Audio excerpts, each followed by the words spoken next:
Social media giant Facebook and its Instagram and WhatsApp services have been hit by widespread outages. Facebook says it's aware some people are having trouble accessing the platforms, but hasn't said what's behind the problem. Well, let's speak to Ian Scher about this. He's the editor-at-large at the consumer tech site CNET and is joining us from Maryland in the U.S. Very good to have you with us. Tell us about what this all is about. I mean, Facebook says some users, but this looks like a global outage. How widespread is it? Well, it's hard to tell. I will say that when we're talking about Facebook, more than half the world's online population is using it every month.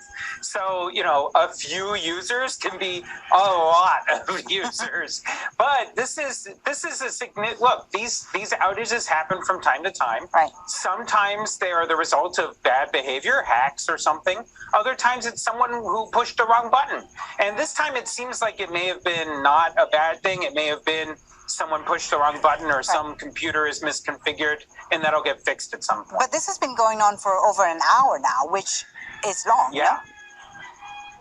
It is long. And look, these things tend to be unusual because Facebook in particular really prides itself on working really well. Over the last, I'd say 5-10 years, we've seen Google, Apple, Facebook, Amazon, all of them have been relatively stable. Before that, it was pretty normal for the internet to kind of go in and out and some websites not to work. You can look up the Twitter fail whale if you remember that period of internet history. So, this stuff did happen, but it is unusual more so now. And so, yeah, having it out for an hour is definitely noteworthy. And this is coming in a day after a whistleblower revealed that the company Facebook prioritized profit over public good. And we know that political pressure has been building on the company. We're not speculating, of course, here whether there's a link between that and what's happening today. But I'm wondering, with all this bad publicity right now for Facebook and this political pressure, can the company withstand all this bad pressure and bad publicity? What do they have to do to change things around? Yeah, I mean, look, I think that they are under really a lot of pressure from all over the place, right? Not just their critics and people like me in Silicon Valley, but also you've got the regulators in Washington, all over the world. And look, it's very clear that Facebook needs to really reckon with what they have done, both in terms of actually allowing bad behavior to continue happening on their platform and how they haven't been honest and forthright with you and me and everybody else about how bad the situation is. And that is a really big problem. How bad is the situation? I mean, it's very clear that harassment and the spread of disinformation, undermining democracy, all of these things have been happening on a wider scale than Facebook has told us about. We don't have access to any data that actually tells us. All we have are little slivers of information. Right. So it is a big, big problem. And the company has shown internally that they know that. Right. That's what the whistleblower, of course, revealed in reports that we read about yesterday. When you see all this you wonder, of course, if one company, Facebook, owning multiple major online platforms is a good idea. What can regulators do about this? Yeah, I mean, look, there's been efforts inside of Washington to talk about whether or not Facebook should be forced to be broken up. You may remember that 20 years ago, that conversation was happening around Microsoft. And the way that turned out was that even though Microsoft was found to be a monopoly, all the government did was slap it on the wrist and allow it to continue being Microsoft. So I don't know exactly how far the U.S. government's going to be willing to go here, but I am curious to see whether this appetite for reigning in the tech industry will be any different from what it was a couple of decades ago. Thank you so much for talking to us about this. Ian Scher from CNET joining us there from Maryland. Thank you for your time.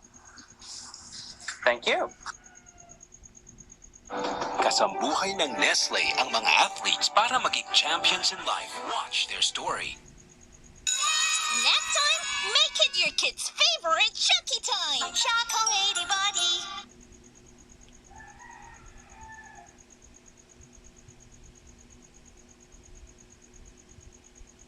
Watch the 60 Minutes interview.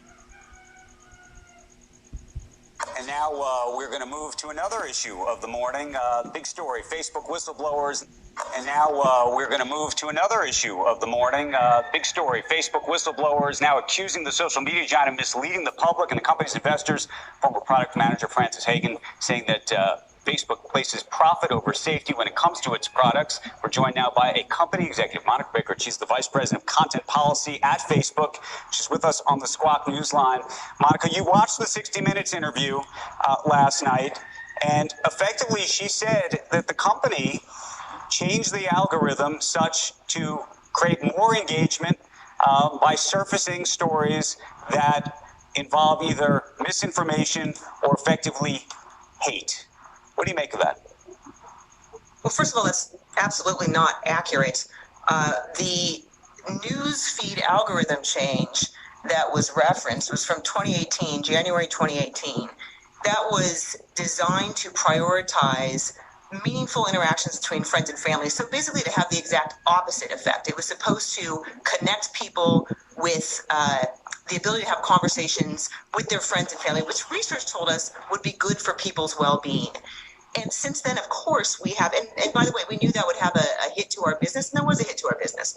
But what we've done is continue to watch how the news feed experience is for people, and we've continued to make refinements to it over time. And so if you look, we actually published our demotions, meaning the types of content that we reduce the distribution of the news feed. And if you look at those demotions, you'll see that we actively work to reduce the visibility of engagement-based, clickbait, sensationalist content. We are doing exactly. Speak to this then. I mean, part of the report identified a document from leaders in the EU that suggested that they needed to move their campaigns to be more aggressive on sort of different sides of the aisle to get the right or enough engagement. Well, anecdotal feedback from people about why certain posts that they have posted are doing well or not doing well is not the same thing as showing that we have somehow decided to prioritize clickbait or engagement bait. We have done the opposite.